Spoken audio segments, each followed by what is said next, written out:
ગુજરાતના બરોડા, છોટાઉદેપુર અને મધ્યપ્રદેશને જોડતો જે નેશનલ હાઈવે પસાર થાય છે, આ રાષ્ટ્રીય ધોરીમાર્ગ પર ભારાજ નદી પર જુલાઈ 2023ના રોજ બ્રિજ તૂટી પડ્યો અને ત્યારબાદ સ્થાનિક જનતાએ અનેકવાર રજૂઆતો કરી. શરૂઆતમાં ડાયવર્ઝન બનાવવાના નામે 2,34,00,000 રૂપિયાનો ખર્ચો કરવામાં આવ્યો. ફરી 2025માં 4 કરોડનો ખર્ચો કરવામાં આવ્યો અને આજ દિન સુધી નવો બ્રિજ બનાવવામાં આવ્યો નથી, જેના કારણે અહીંની જનતાને ખૂબ જ હાલાકીનો સામનો કરવો પડે છે.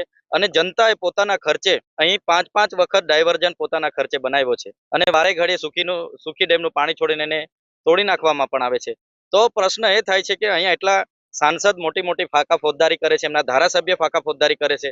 તમારી સરકાર છે 30 વર્ષથી, 3 વર્ષ થઈ ગયા, જનતા હેરાન થાય છે, 35 કિલોમીટર ફરીને આવે છે, તમને એક બ્રિજ નથી બનાવાતો. અમે જનતા વતી અહીંયા આવ્યા છે, મુલાકાત લીધી છે અને અમે નેશનલ હાઈવે ઓથોરિટી એ અધિકારીઓ અને નેતાઓને કહીએ છીએ, સરકારને કહીએ છીએ, જો તાત્કાલિક ધોરણે આ કામગીરી જો ચાલુ કરવામાં નહીં આવશે તો નેશનલ હાઈવે 56ની જે કામગીરી ચાલુ થયેલી છે એને અમે અટકાવીશું.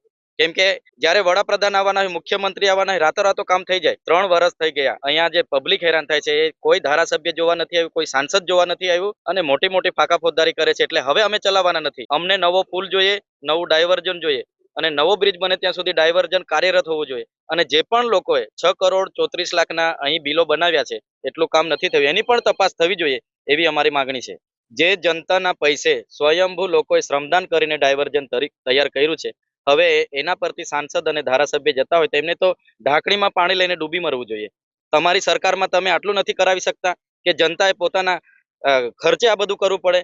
નમસ્કાર. છોટાઉદેપુરના પાવી જેતપુર પાસે નેશનલ હાઈવે નંબર 56 પર ભારજ નદીનો બ્રિજ પોણા 3 વર્ષથી વધુ સમયથી તૂટી ગયો છે. તેના કારણથી સ્થાનિક લોકોને અવરજવર કરવામાં ભારે મુશ્કેલીનો સામનો કરવો પડે છે. આ સમસ્યાના નિરાકરણ માટે ગ્રામ લોકો એ જનતા ડાયવર્ઝન 5 વખત પોતાના ખર્ચે બનાવ્યું અને મંત્રીઓ તે ડાયવર્ઝન પર આટા મારી ખાય છે, પરંતુ ડાયવર્ઝન કે તૂટેલો પુલ બનાવતા નથી. તેથી ડેડિયાપાડાના ધારાસભ્ય ચૈતર વસાવા સિહોદ બ્રિજ અને પુલની મુલાકાતે પહોંચ્યા હતા. ત્યાંથી તેઓ બોડેલી ખાતે આવેલ માર્ગ અને મકાન વિભાગની કચેરીએ પણ ગયા હતા. કચેરી પર અધિકારીઓ હાજર ન મળતા, ફોન કરતા ફોન ન ઉપાડતા વસાવા બરોબરના ગરમાયા હતા. તેમને 6.34 કરોડના ખર્ચ પર બનાવેલા 2 ડાયવર્ઝનના કામમાં કરોડોનો ભ્રષ્ટાચાર થયો હોવાના આક્ષેપો પણ કર્યા હતા. જે તૂટેલા ડાયવર્ઝનની મુલાકાત લીધી અને તાત્કાલિક ધોરણે ચાલુ થાય એ રજૂઆત માટે જ્યારે રાષ્ટ્રીય ધોરીમાર્ગની કચેરી બોડેલી ખાતે અમે પધારેલા છે, ત્યારે અધિકારીઓ પોતાના મોબાઈલો બંધ કરીને અહીંથી પલાયન થઈ ગયા છે.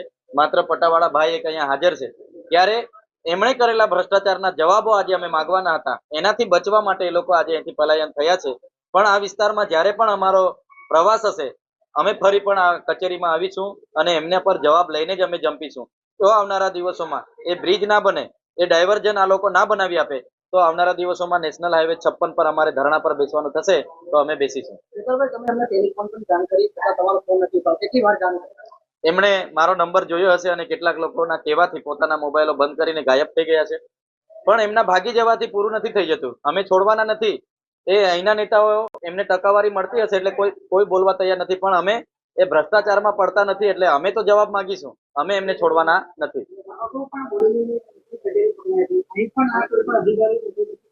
અમે પહેલા આવ્યા એટલે અહીંયા જોયું, માત્ર એક ભાઈ મળ્યા અને કીધું કે હું તો પટાવાળો છું, મને કઈ ખબર નથી. તો અમને તો ડાઉટ થયો કે ભાઈ આગળ અમે એક સિંચાઈ કચેરી અહીંથી પકડાવી હતી, 2100 કરોડ રૂપિયાનો ભ્રષ્ટાચાર એમણે કર્યો હતો.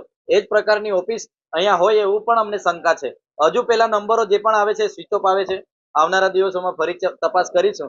ખરેખર આ કચેરી ઓરિજિનલ છે કે નકલી છે એ પણ જોવાનું રહ્યું છે. ફરી અમારે આવનારા દિવસોમાં અહીં મુલાકાત હશે.